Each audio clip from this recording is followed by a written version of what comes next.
How did you feel when you initially got offered the role as principal dancer?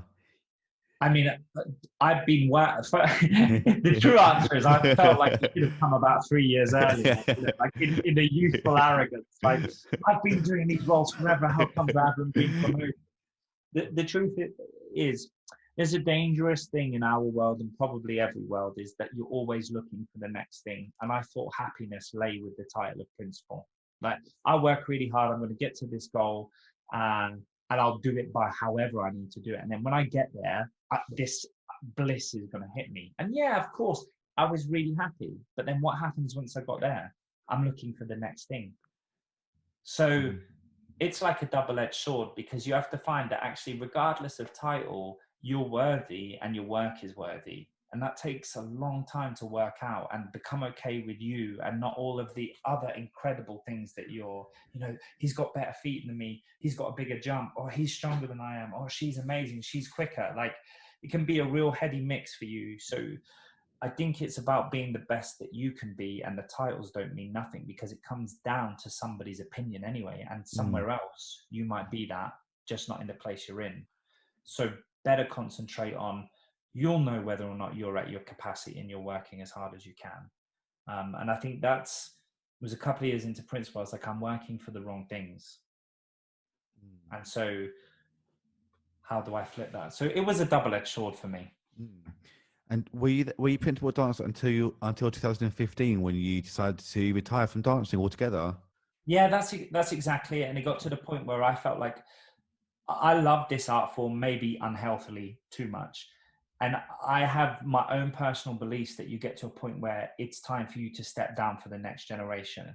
And I got to the point where I wasn't willing to sacrifice or put in the training or workload that I had done previously. So in the mode that I got to in my mind, I can no longer compete with myself because that's all I was competing with. And I'm no longer willing to do that. So it means it's time to step aside, despite still being offered principal roles. And then in the forthcoming ballet the next season, it was a new choreographer and he wanted me to do the lead role. But I thought better, it's nice for me, the integrity to leave while you're still wanted, and then say, hey, next generation, not only come forward, but I'd love to help you attain what you're after as well. If we stick in our ego and we stick in there too long, we don't serve the bigger purpose of art, and we hold it up for the next generation. And it's a tough one because we have to make a living and you've got to deal with your own demons and be able to set it aside. But that's where I was, and that's why I made the decision to stop. Mm. And in that case, was it quite an easy transition then to go from, not easy, but did it make your Mm. mind up a bit easier then to go from principal dancer to focus fully on your choreography then? Yeah, I mean, inevitably it's coming because you've got a sell by date, don't you, in this business? I guess in all businesses, there's an inevitable that it comes to an end. That's a surety. I thought I was pretty well prepared, and I think looking back on it, I handled it well. But it is a death, like that's something I worked with wholeheartedly, with blinkers on. That this was the only thing in life that mattered, and that's kind of the attitude that you go at to try to reach the top. That's the mindset that allows you to get there. So suddenly, your identity is really wrapped in that scenario.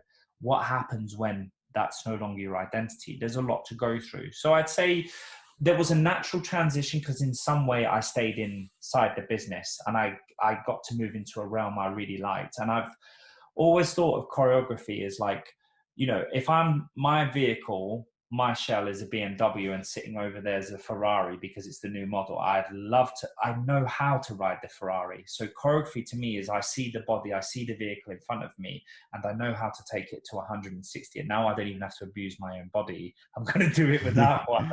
This is good. This is like being in a toy store, and this is fantastic. So I had that always in the back that helped me with the change because I guess some ways the identity I didn't have to lose it too much. But I needed to find ways that my day wasn't predicted or prescribed to me from 10 till 10. And how did I fill those hours? And there's definitely bouts of depression. There's definitely bouts of, like, I imagine it's all top sports people when they stop and they no longer have that thing that you were famed and revered for. And when you tell people you're a dancer, it's a really nice reaction. So what are you without all those things? And I think like anyone, that's what you go through. And it was I guess, everything. Mm. I mean, you mentioned depression there, which obviously everyone goes through at least some point in life. And how did you cope with that during your periods of your career so far? Did you Mm.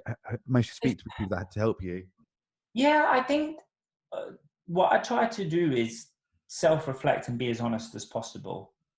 Like, I think you cannot make it to the best of the best in yourself unless you can reflect on what it is you really have or don't, because then you can work to your strengths or weaknesses. Not that you should see them that way.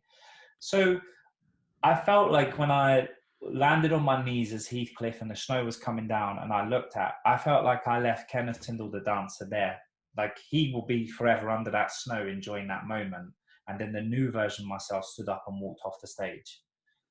And so, in some ways, I was dealing with that depression in that very moment because I knew that's what it was. And that's why I chose that role. Like, I needed something to just let it go with my audience and say, that moment is captured in my mind, and we put it off and it lives in its own little bowl. But I think it's just trying to be honest. And I have a great support network within my wife who just keeps me really grounded and down to earth and calls me out when my ego gets out of control.